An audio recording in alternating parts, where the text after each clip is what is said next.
Day, turning cooler and more showery next week.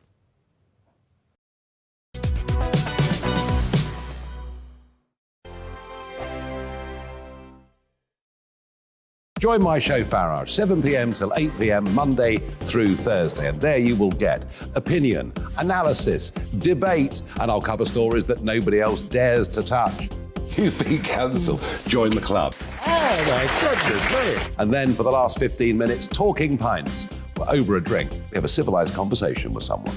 We very often disagree, but we do it in a grown-up way. Come and join me on Farage.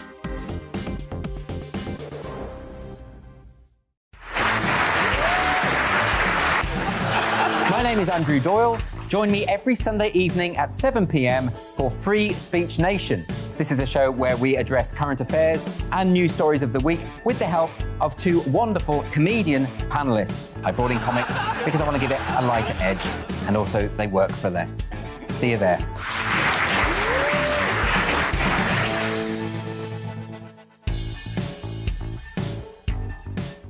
Hi there, it's Stephen and Anne.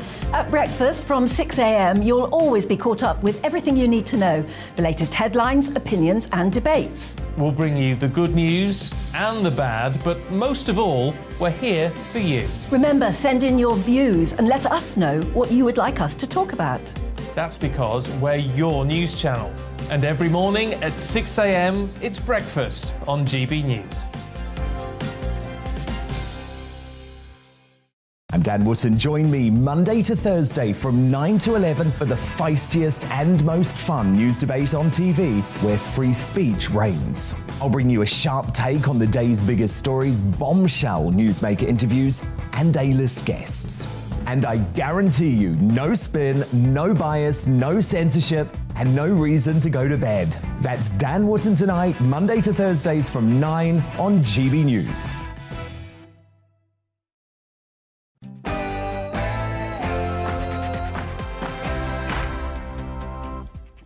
Hello and welcome to the briefing. I'm Esther McVeigh. You don't need to adjust your TV set. This is the brightness of my shirt.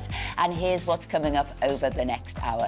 GB News will host the People's Forum this evening at 5 p.m, where Alistair Stewart will interview Conservative leadership candidate Liz Truss from Lee in Manchester with questions from a live audience. We'll be heading there for a preview. And as Channel Crossings show no sign of slowing down, what are the views of the two candidates and their specific plans if they were to be elected leader of the Conservative Party and Prime Minister? I'll be joined by GB News security editor Mark White in the studio. And what is being described as a failure on a catastrophic scale? Scottish Islanders have been forced to ration food after the ferry between the islands and the mainland was taken out of service. We will be heading to Scotland for the latest. And give me your political briefings. Send in your views and opinions by emailing gbviews@gbnews.uk or tweet me at gbnews.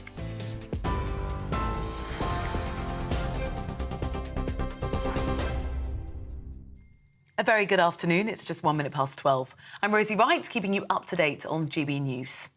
The Foreign Secretary says more tax, including levies on energy companies, will not solve the cost of living crisis. Speaking at a life sciences centre, Liz Truss also denied that she's ruling out cash payments to help low-income earners.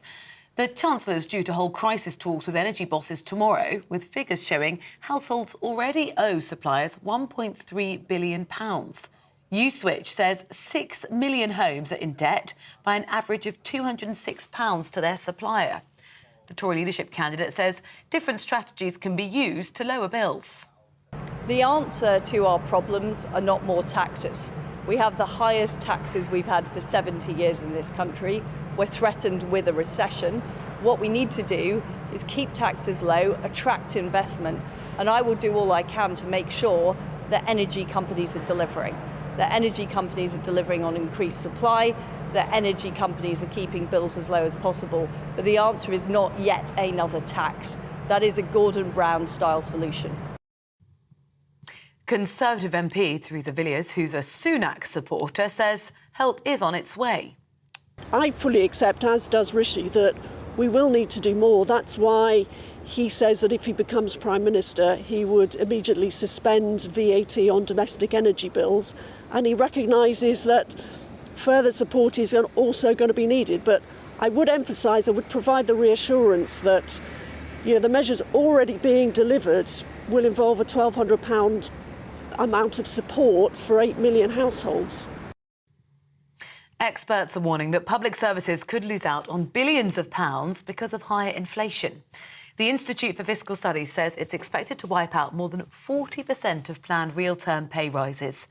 Experts say the Treasury would need to top up spending by more than £8 billion this year to compensate for the current state of the economy. Interest rates on student loans are being cut for a second time to help ease pressure during the cost of living crisis. The Department for Education says rates in England and Wales will be cut to 6.3% from September. It was initially announced they'd be reduced from 12% to 7.3%. A child killed in a gas explosion in South London has been named locally as Sahara Salman. More than 100 people were evacuated from their homes following the blast, which destroyed a terraced house in Thornton Heath on Monday. 3 other people were taken to hospital. Royal Mail is warning strike action will make pay rises less affordable because of the financial impact it will have on the business. More than 115,000 staff are set to walk out for 4 days in the coming weeks over a dispute over wages.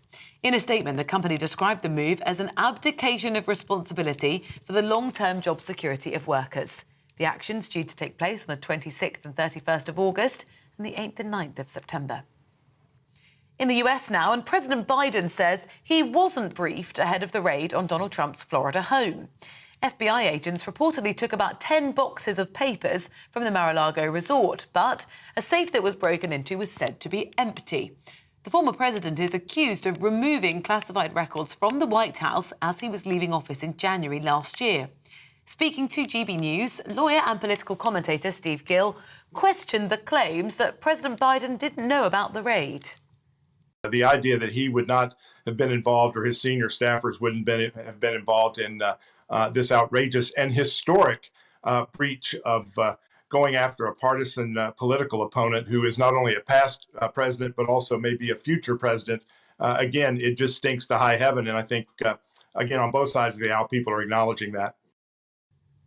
British author and illustrator Raymond Briggs, who's best known for The Snowman, has died at the age of 88. More than 5.5 million copies of his book have been sold globally, and the animated film's been shown every Christmas since it was created in 1982. The publisher, Penguin Random House, said the author leaves an extraordinary legacy and a big hole. This is GB News. I'll bring you more as it happens. Now let's go back to the lunchtime briefing with Esther.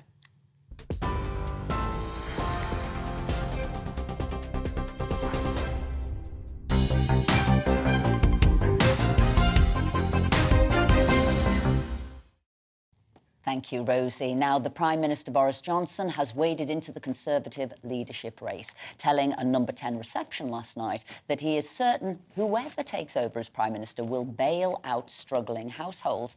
Well, this afternoon from 5 p.m, one of those vying for the top job, Liz Truss, will join Alistair Stewart and a live audience in Lee in Greater Manchester for a GB News special, The People's Forum. The Conservative leadership candidate will have questions put to her by the audience members. Ahead of the programme, our national reporter, Paul Hawkins, has been finding out more about Lee and what matters to the people there. Do you know where Lee train station is? No, there's no train station. It used to, and they took it off us. They've not had one for over 30 years. It seems a bit ridiculous that a place as big as Lee doesn't have a train station. We've got nothing here, only scruff. Only scruff? Scruff, look at it. Right. Like a pig hole. Turns out the station shut in 1969. Roughly 50,000 people live here, working mostly in retail or the public sector, and a higher proportion than the national average rely on benefits, even if they're working. This is a town, like so many in the northwest, built on industry, on coal and in cotton mills like this one. I don't think people in Lee currently get that opportunity to be equal, because I think we are viewed as northwest, or here in Lee, it's something that's a second thought. Basically, we're not. We're living in a very deprived area, and I don't think that Liz Truss or the current government have got that focus areas like this. So when she says she's committed to levelling up, how do you feel? I don't believe it at the moment. I'm constantly following and listening to what they're saying, and if what they're saying is something that they're going to follow through on, previous experience tells me they haven't done that. They've talked a lot about it. Lee is one of the so-called red wall seats. Labour since 1922, it switched to the Conservatives in 2019, lured in by promises to get Brexit done and reduce regional inequality. Either Liz Truss or Rishi Sunak will have to successfully defend this seat if they're to have any sort of victory at the next general election with a decent majority. What's the number one priority for Liz Truss if she becomes Prime Minister? Well, the number one thing for Liz Truss is levelling up. Hearing the word, and people are banding the word about, but we need to, it should have been done by now, personally. They're committed to it, and they said they've been committed to it. It's part of a manifesto, she's committed to it, but we're still waiting here. I'm panicking. I mean, at the moment we're fine because we don't need the heating on, but obviously the coffee machine does use quite a lot of electric, so you're trying to, you know, cut corners, which I don't want to do because I love what we do. If they could give some help, now whether again it could be some extra financial help with our bills, that'll then not only help me as a family man with my grandkids, etc., and my children, but also people have a little bit of money in the pocket to come and spend in my shop. The council says Lee has had no levelling up money and urgent help is needed. We are a predominantly hot studio, so energy costs and things like that. It would be a massive help if we got some kind of help with it or some kind of guidance with it. Cost of living's going up, inflation and stuff like that, so obviously it's taking a hit on everyone's pocket. Just give us an idea, how much are your energy bills going up by? Well, they've already doubled. Help us help everybody else. Like, that's what we're here for. We're trying to help everyone. We're trying to invest back into the community. We're trying to help people who are not just struggling physically but mentally and things like that. What about all this levelling up stuff that they talk about on the TV, like the politicians? Oh, well, do you believe them? Yeah. Well, we don't. Paul Hawkins, GB News.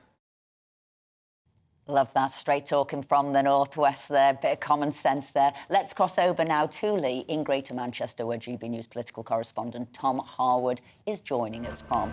So, Tom, do you want to explain a little bit about tonight, how it's going to play out, who's going to be asking the questions? Absolutely. Preparations are well underway here in Lee for this special event, the People's Forum with Liz Truss, compared by Alistair Stewart, of course. It starts at 5 p.m. It will run for an hour. And Alistair's been very, very clear. He doesn't want to sort of get in the way of the questions, of the interactions between the people in the audience and Liz Truss. This is very much a people-focused event. Alistair will be acting sort of as an umpire, as a referee, rather than as a nabbing to participant. And so we're going to really get that true interaction between the candidate, the front-runner, frankly, in this race to be Prime Minister, and the real people here of the North West, who are going to be asking some pretty piercing questions on the issues that really affect people up and down the country. It's going to be a pretty special, pretty interactive event. People coming from the area, of course, of different backgrounds, of different ages, who will be asking their questions directly of Liz Truss. We'll have analysis as well in a special programme following the People's Forum special. That will be with Michelle Dewberry from 6 until 7. So it's really quite a special evening here we're getting prepared for now up in Lee, really getting those searching questions of Liz Truss, and hopefully not just a question that can be asked from a member of the public, but also a bit of interaction too. Let's get those follow-ups. Let's really pin down what could well be happening with the governance of this country over the next 2 years. And who's in the audience? Yes, GB News viewers, but have you got them of a political persuasion? Are you balancing the audience out, or is it just people who live locally? Now, this is an audience made up of people who have written in to GB News. We've been plastering the television screens and social media and the email lists and everything with this event for the last couple of weeks. Now, I've just been in the back room of this event here, sort of listening into just some of the final preparations of making sure everyone can get to the venue. And the audience, yes, will be all sorts of people who watch GB News. So that's not just Conservative members, not even just Conservative voters. We'll be hearing from an array of people. Now, I must stress, no polling company has chosen this audience. This is people who have written in to GB News who would like to ask questions of one of those two candidates to be Prime Minister.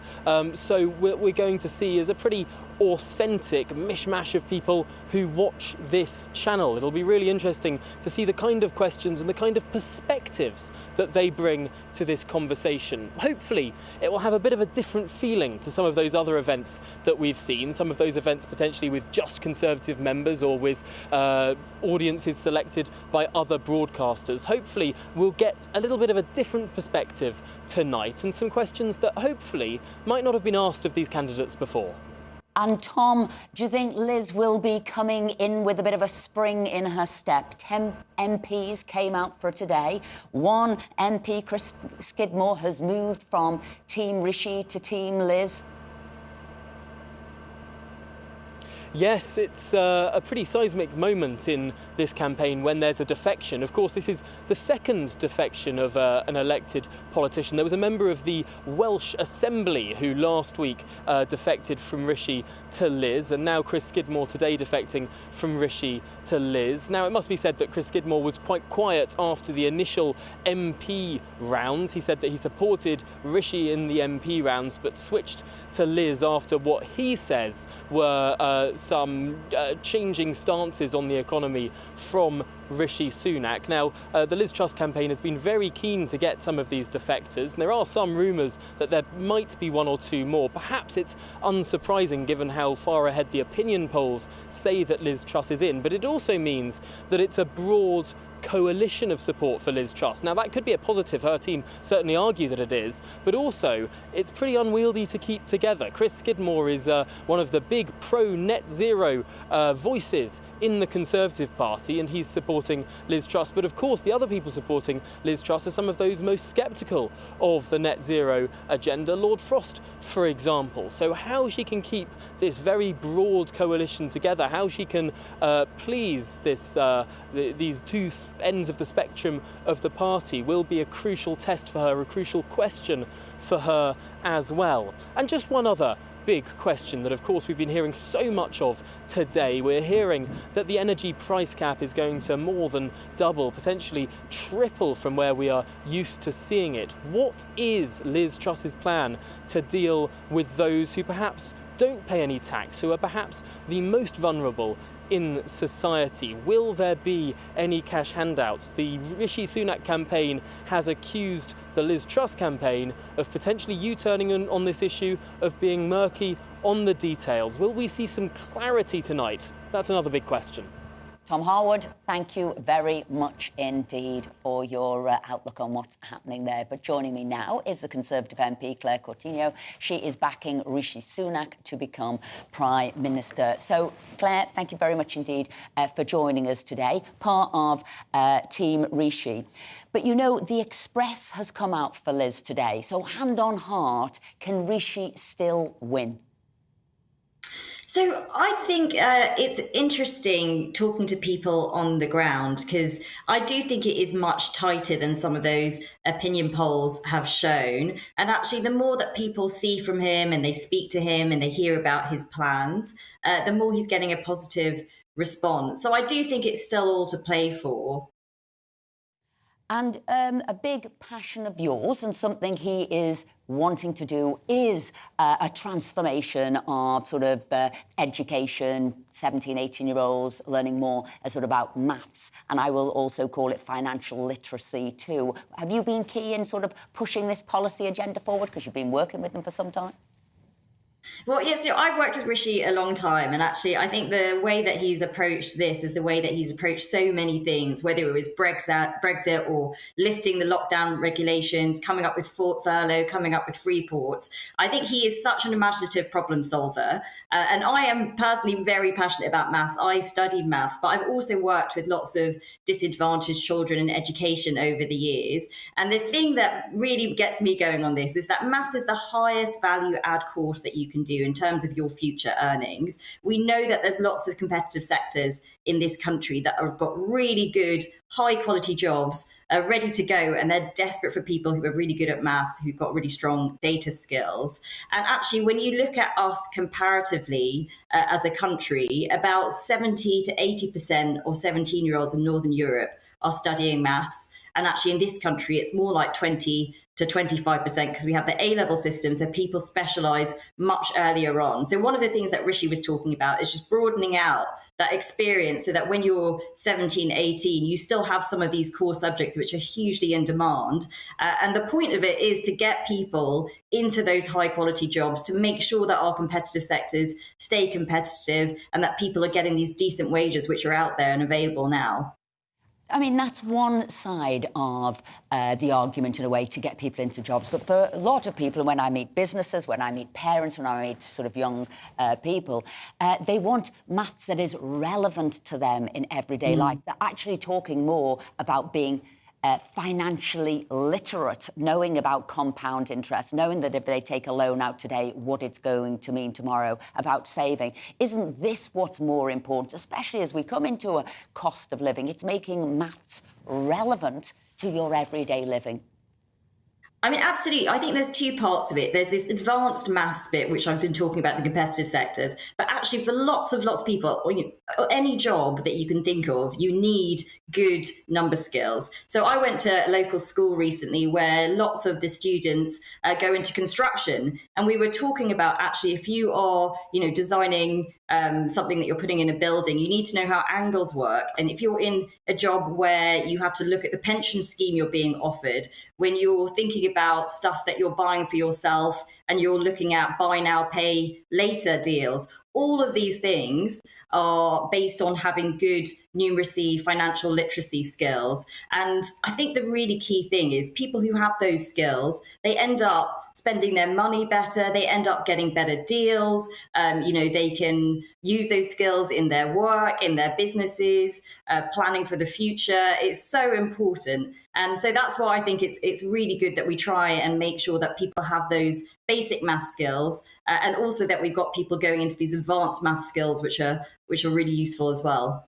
Claire, I guess the one thing that concerns me is that we'll be pushing this when people are 17, 18, and you know what, if they've lost their interest in maths, they've lost it at that age, and they'll probably just become disruptive in school, or maybe not bother to attend school if they're not interested at all. So why aren't we making it more intensive and more interesting when pupils are much younger? Because that's where you're losing children, I think. I've been working with the Children's Commission on this, and we met with lots of maths teachers. And I think the very best maths teachers do that. They do make it relevant. They make it fun. They make it accessible. They can point out why you're learning about what you're learning about. There's also some really interesting new qualifications like core maths coming through, which is all of that stuff that you were talking about, budgeting, relevant to life maths, which you can now do as a level 3 qualification. And it's the kind of thing where if you take that test, you actually take in a calculator with you, because guess what? In everyday life, we now have calculators on our phone at all times. But what it's teaching you is how to apply maths to real world situations, as you've been talking about, Esther. So I do think these things are in the works, but it's really, really important that we plug on with these things, because it's going to make sure that our children growing up now both have the skills they need for their life, and also the skills to compete in the future jobs market as well, which I just think is really important. Claire, thank you very much indeed for joining us today. No doubt you will be in the new government that is formed, and what people are saying to me is we want this financial literacy. We want our children being taught maths that is relevant to them in school. But coming up, we'll be looking into the person behind Liz Truss, and I will be joined by GB News Home and Security Editor Mark White to discuss the candidate's plans to deal with rising levels of crime and the Channel crossing crisis. Before that, a short break.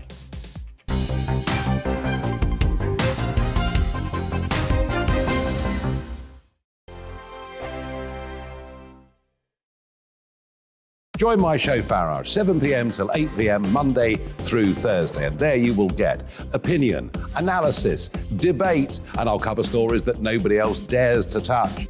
You've been cancelled. Join the club.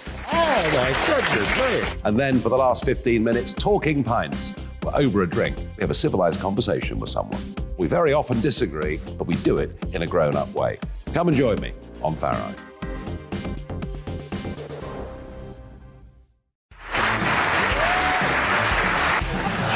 My name is Andrew Doyle. Join me every Sunday evening at 7 p.m. for Free Speech Nation.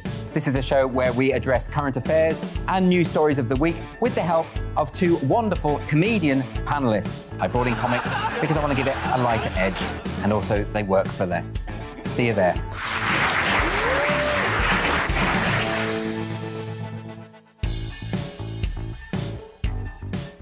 Hi there, it's Stephen and Anne. At breakfast from 6 a.m, you'll always be caught up with everything you need to know, the latest headlines, opinions and debates. We'll bring you the good news and the bad, but most of all, we're here for you. Remember, send in your views and let us know what you would like us to talk about. That's because we're your news channel. And every morning at 6 a.m, it's breakfast on GB News. I'm Dan Wootton. Join me Monday to Thursday from 9 to 11 for the feistiest and most fun news debate on TV, where free speech reigns. I'll bring you a sharp take on the day's biggest stories, bombshell newsmaker interviews, and A-list guests. And I guarantee you, no spin, no bias, no censorship, and no reason to go to bed. That's Dan Wootton Tonight, Monday to Thursdays from 9 on GB News.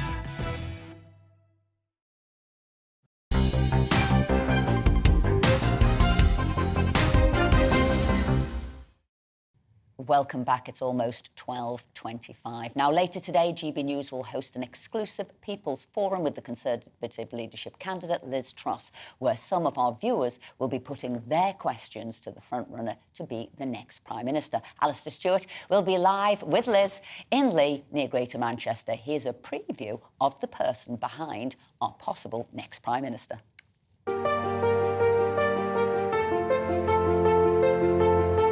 Liz Truss could well become our next Conservative Prime Minister, but she was once a Liberal Democrat.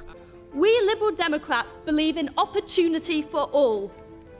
We believe in fairness and common sense. She was born in 1975 and as a young girl moved to Paisley with her family and then to Leeds. She studied at Oxford, where she changed party to become a Conservative. She married her husband Hugh in the year 2000. It was third time lucky in her attempts to stand for Parliament. In 2010, she was elected as MP for South West Norfolk. She entered Cabinet in 2014 as Environment Secretary, never one to miss a good photo op. I don't think that's a bad effort for my first go. And giving a much-remembered speech at party conference. We import 2/3 of our cheese. That is a disgrace. Liz Truss might have campaigned for Remain in the Brexit referendum, but it didn't hurt her career. Shortly after that historic vote, she became Justice Secretary under Theresa May, the first female Lord Chancellor in 1,000 years of the role. We have one at the door, please, Mum. Boris Johnson then made her Trade Secretary, and she appeared to relish her role, signing 70 post-Brexit trade deals. Foreign Secretary, are you pleased? Her successes earned her a promotion to Foreign Secretary, where she helped bring Nazanin Zaghari-Ratcliffe home, and has taken a tough line on Russia. Now is not the time to let up. Putin must fail. She backed Boris Johnson to the end, but now Liz Truss wants to lead the Conservative Party and the country as our next Prime Minister.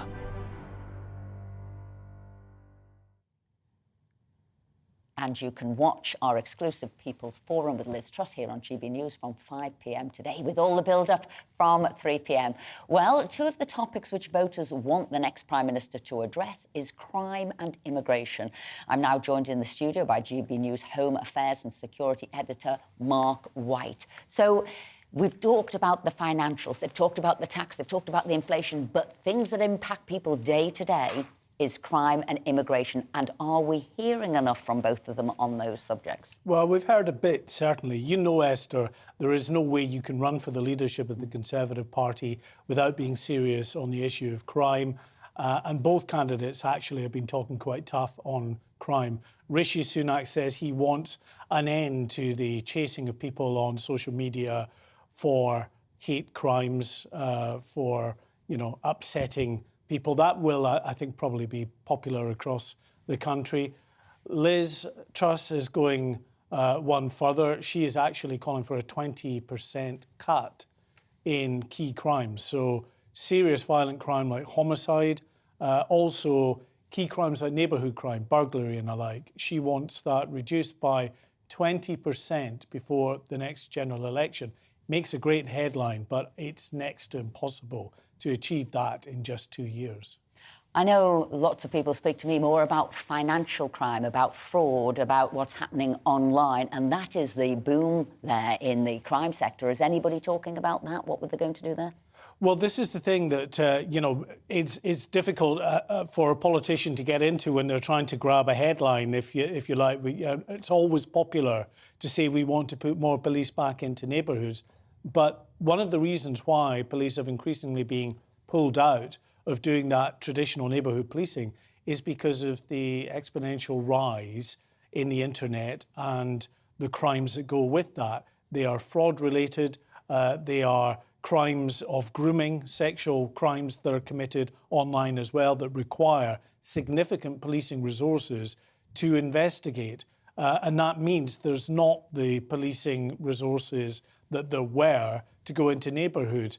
It's priorities at the end of the day. Who wants to make the tough decision between not investigating financial fraud and potentially sexual offences on the internet versus those very important issues as well in neighbourhoods? Well, Liz Truss says she wants them back in the neighbourhoods, but the chief constables are going to have to grapple with that particular one. She also had a headline. She wanted to, arrest people for wolf whistling. She wanted to increase locking people up for that as well. Well, it's difficult to see how that actually equates to those who are pushing for those not to go down the road of actually investigating crimes of offence. And one other thing, because the Institute for Fiscal Studies brought out a report today that actually inflation might mean that 44 billion will be cut from the public sort of services, and neither of the candidates are talking about the impact there where they will have to maybe cut what is going on, whether it is crime, and we're going to move on to immigration, and how they're going to do that. How are they going to deal with that? Well, it is. It's a key and growing area of concern because throughout the public services, they're going to have to meet higher wage demands, particularly in the police, because they're on a huge recruitment drive. They want to recruit 20,000 additional officers by the time of the next election. So that wage bill is not just growing through inflation, but it's growing through numbers. And immigration, how are they both dealing with this in a different way? Well, this is another key area which is a great concern to many voters who want to see something definitive done. But if we just look at the policies that were announced by the Prime Minister back in April with great fanfare, this three-pronged attack on the growing crisis within the asylum system of those coming across on small boats across the Channel. The Rwanda policy, that's mired in legal challenges. The Royal Navy has taken over command and control, which just really means that they're more effective at intercepting the boats and taking them to Dover. And then the Linton on Ouse reception centre to house up to 1,200 asylum seekers. neither candidate really wants to go ahead with that. So that has now been pulled under Priti Patel. So I have to ask, is anything left from the Boris era on immigration? I'd say whether it was that RAF centre, whether it was the Rwanda, or how are the new potential candidates who could be Prime Minister, how are they going to deal with it? Well, in rhetorical terms, yes, I think there are policies still left, because both say they're committed to the Rwanda policy and also actually expanding the Rwanda policy to include other countries. So that is there. They are, we understand, committed to these Greek-style reception centres, but it's far from easy to just rustle up another one after Linton on News has been denied to the Home Office now by the Ministry of Defence. They're going to have to look at other establishments. They don't, you know, it tends to be old military bases and the like that have the ready-made accommodation blocks. And this immigration is a big issue now, and it is growing bigger by the day. You and I have discussed this before. You know, the numbers already coming in this year have doubled what was last year. Everything needs to be done to stop this happening, because with the cost of living crisis, with money growing more scarce, and we're putting these immigrants up in hotels, and what that means to local areas. Yeah, the numbers crossing the channel, within a week, are on target to hit about 20,000. It was 28,500 for the whole of last year. We're in the summer months where it's going to be even busier. So as you say, yeah, double that target at least. Mark White, thank you very much indeed. Now, next on the briefing, we'll be heading to Marwell Zoo to see how weather, and we will speak to Scottish Conservative MSP Graham Simpson about the rationing in the Scottish Isles after the SNP's ferry mismanagement. But first, here's your news update with Rosie.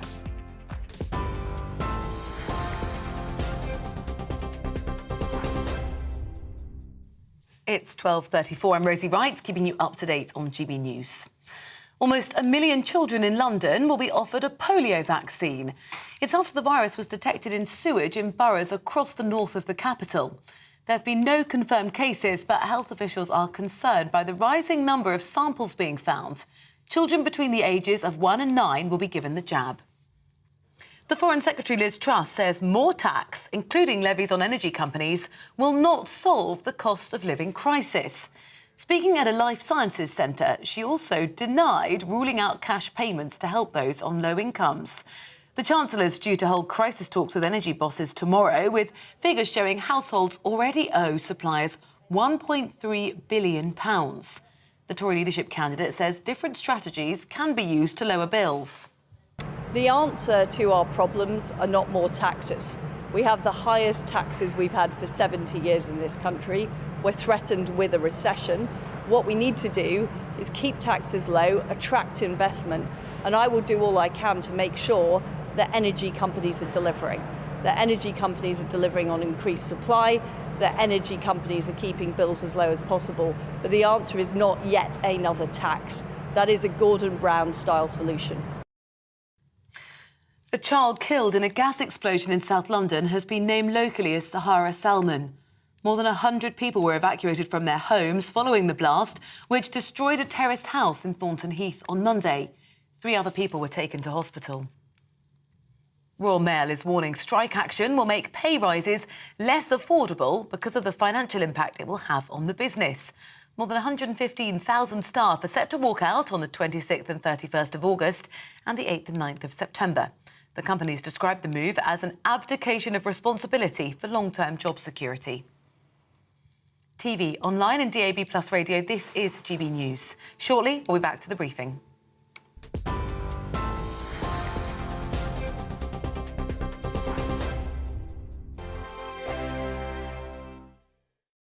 Join my show FARRY, 7 p.m. till 8 p.m. Monday through Thursday, and there you will get opinion, analysis, debate, and I'll cover stories that nobody else dares to touch. You've been cancelled. Join the club. Oh my goodness me. And then for the last 15 minutes, talking pints. We're over a drink. We have a civilised conversation with someone. We very often disagree, but we do it in a grown-up way. Come and join me on FARRY.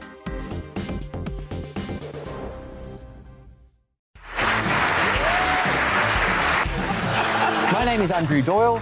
Join me every Sunday evening at 7 p.m. for Free Speech Nation. This is a show where we address current affairs and news stories of the week with the help of two wonderful comedian panellists. I brought in comics because I want to give it a lighter edge, and also they work for less. See you there.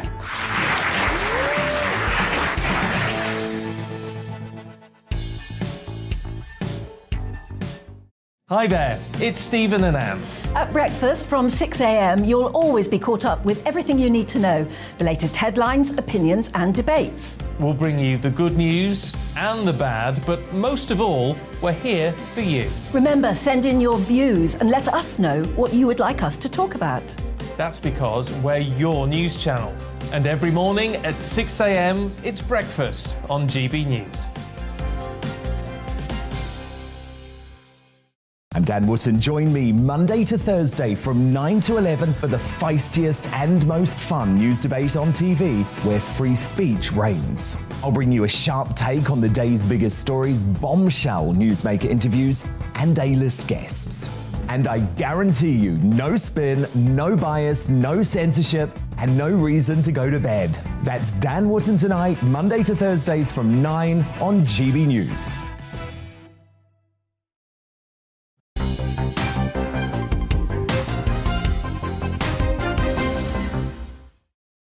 Welcome back. It's 12:38. Now, the Met Office has issued a 4-day amber extreme heat warning from Thursday this week. The warning applies to southern and central England and parts of Wales, with temperatures set to reach up to 35 degrees in some areas.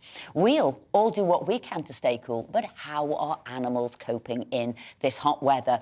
Well, let's cross over now to GB News South East of England reporter Ella Costello. Seconds, sorry. How are they coping in this heat?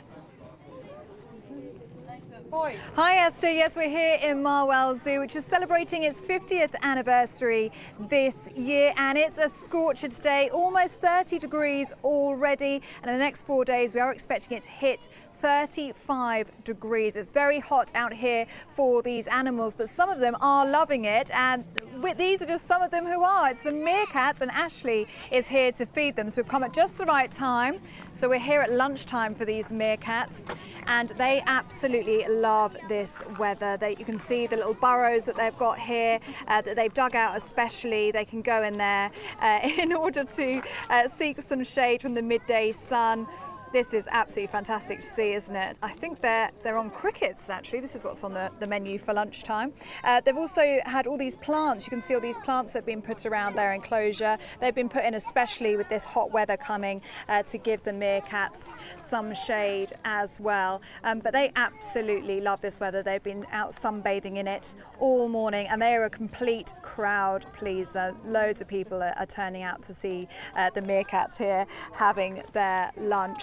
And they've also, they're quite good at self-regulating, meerkats. They've been going into the shade and keeping cool when they need to. It's absolutely fantastic to see them enjoying their lunch here. But we've been walking around the zoo all day, and there's 141 species of animals here. And we've actually seen the zookeepers working really hard, putting the animals' food, so things like crayfish, fish, even frozen blood for some of the big cats, into ice blocks and ice lollies. And they're giving the animals these ice cubes and ice lollies to suck on to keep them cool, and also, especially in the case of the tigers who've got big fur coats, they're rubbing their bodies up against these ice blocks, and they're managing to keep themselves cool. We've also walked past the hippos as well, which actually, a fun fact, they secrete this kind of red secretion that acts as a natural sunscreen.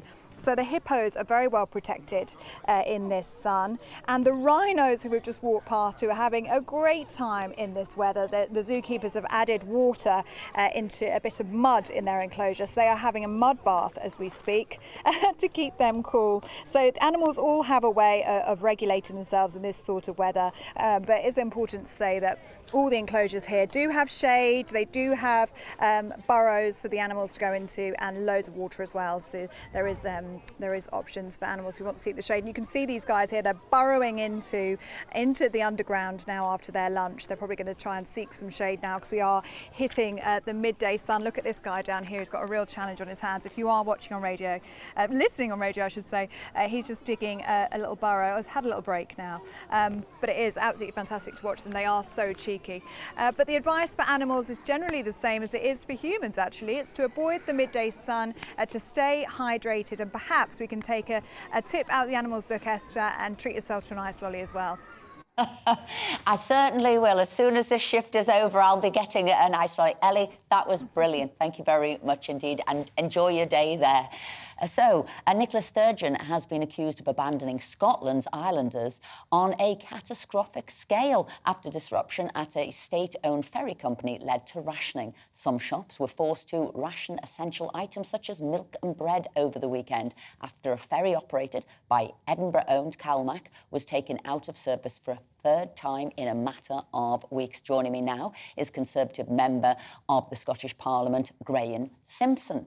So, Graham, do you want to explain how this has all come about? Well, it's been years in the making, actually.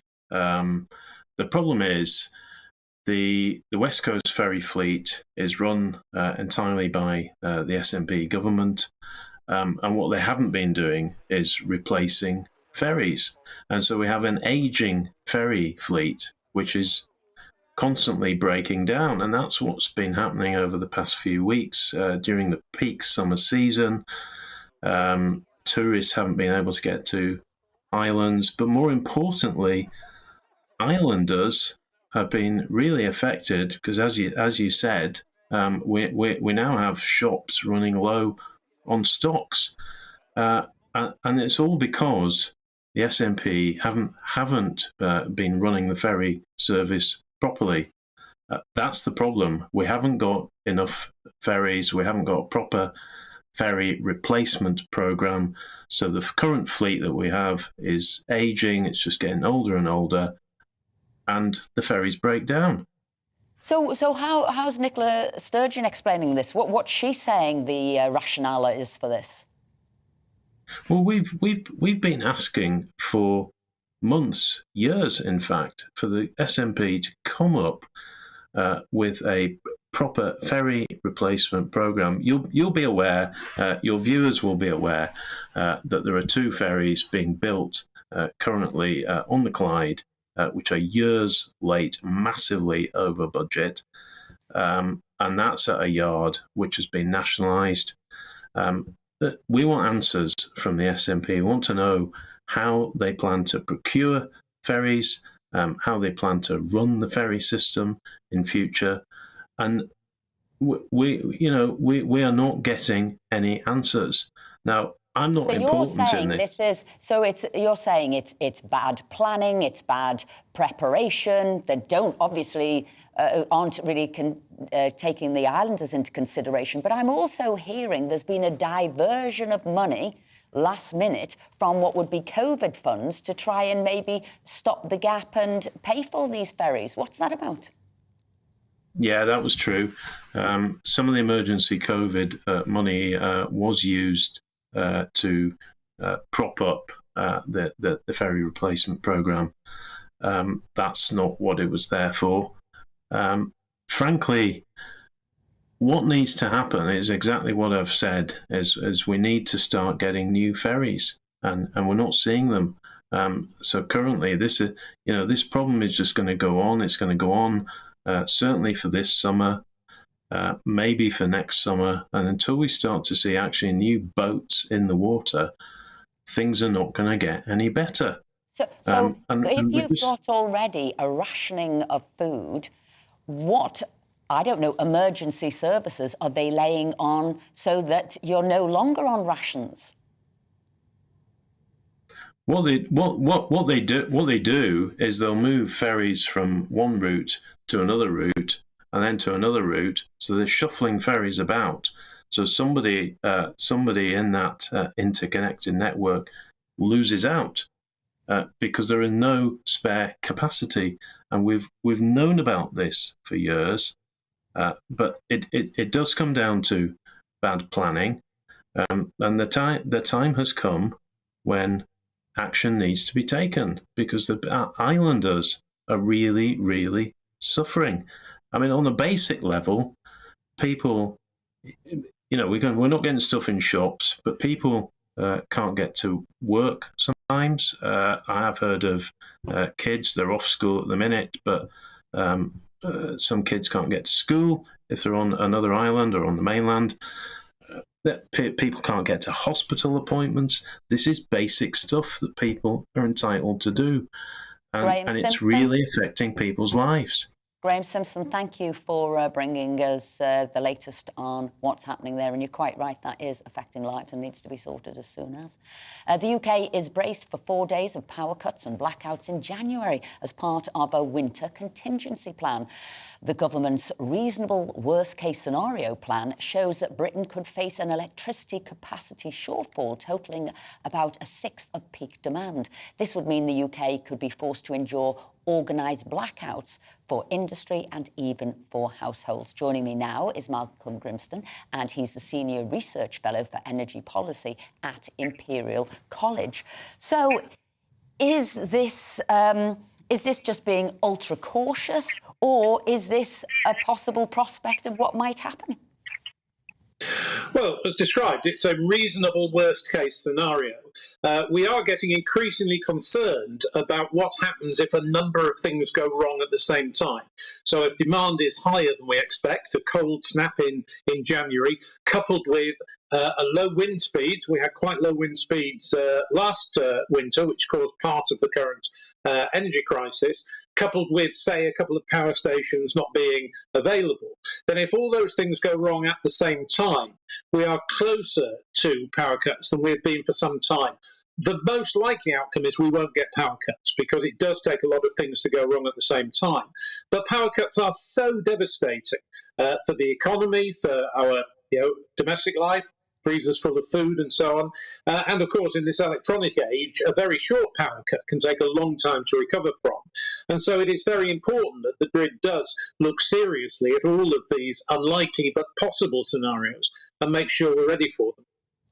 Do you think that we could possibly be getting like public information broadcasts asking the public to limit their use of energy? I think so, and indeed, with power prices where they are at the moment, I think most people in the country are probably already looking at where they can save energy use that otherwise they might not have thought about. This is one of the few benefits of high prices, is that it does make us take energy use more seriously. But of course, government does have information that could be of use to people for ways of reducing energy use that they may not have thought of for themselves. And I'm sure that a sensible public information campaign will be coming down the road, and the good thing too. And who takes priority on energy use? Is it industry or is it the public? First of all, it's essential public services. So, for example, to keep water flowing requires quite a lot of electricity in the purification plants and pumping water into our homes. That would be the top priority. Generally speaking, then, domestic use, household use, is the next high priority, and industry is the first place you would go to if you were desperately short of power in order to try and make savings. And so we have seen many large industrial companies are already on what are called interruptible contracts. They get a cheaper rate for electricity in return for being available to have their supplies cut off if the worst came to the worst. So a number of industries are very energy intensive. They would probably be the first ones to be asked to take cuts. The electricity into our homes will be protected very seriously, but highest priority of it all, as we would expect, is essential public services. So we've looked at the prioritisation there of different industries. How about different geographic areas? Are some more vulnerable to maybe blackouts than other areas? Potentially, yes. I mean, we do have a national grid which smooths these things out. So if one area is not producing enough power for its own use, it can get electricity through the grid. But that being said, there are still bottlenecks. There are some areas of the grid where if we did need to transfer a huge amount of power from one part of the country to another, it could be problematic because the grid isn't really designed for that. The grid is designed for an orderly position where a lot of our power is coming fairly close to where it's going to be needed. Of course, the grid itself also is going through a massive transformation. We're adding a lot of extra capacity because if we're building particularly offshore wind, but a lot of new renewables, they're not generating all the time, so they have to be wired up, but we still have to have the wires in place to our gas stations and nuclear stations for when the wind isn't blowing at a very high rate. So the grid itself is developing and growing in this sort of sense, and to that extent is a little bit untried if you've got a crisis where you lost a great deal of wind output, say, because of some very, very still days. Over the last couple of weeks in the last heat wave and now, it's characteristic of heat waves that wind speeds tend to be relatively low. Now, at the moment, we're not using much energy in the evenings and overnight. That will come back in the winter. But there's noticeably we are using a bit more in the day for air conditioning and for fans and the like. Absolutely. Now, solar is brilliant for that. Malcolm Grimstone, thank you very much indeed, and I'm sure we'll come back to you in the not-too-distant future.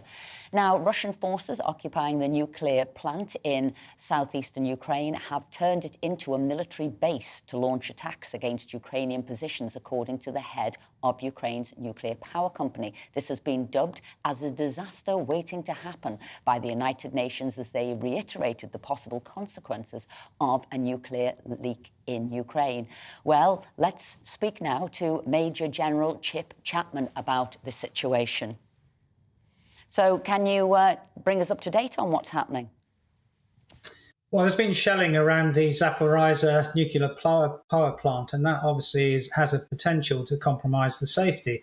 With the demise of the Soviet Union, we always said there were two potential terrorist threats. The first one was the attack on or sabotage of nuclear installations, and the second one was the dispersal of highly radioactive material by conventional explosive or other means. Both of those play into what Russia is doing. In normal military operations, you'd have a no-fire area around a nuclear power plant, so there was no chance of a compromise. It's worth saying that the International Atomic Energy Agency did lay down 7 safety guidelines or principles that should be followed in this war when it started, and to a certain extent all of those have been compromised around this plant.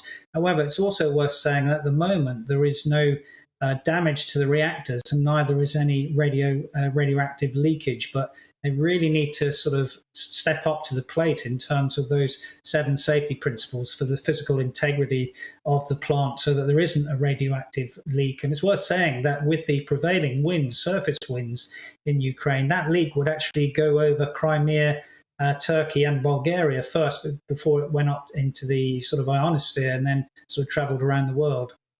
And your major concerns now, what we should be focusing our attention on? Well, you need access there from the IAEA inspectors. They need open access to the plant. The people who operate the plant need to operate without undue conditions of duress. You need a reliable electricity supply because, rather like your last item, you do need the power grid to go in to keep the systems running there. And you can't compromise either the fuel ponds, the reactors, or the radioactive waste stores. If any of those are compromised to any large extent, then you'll get a radiological leakage.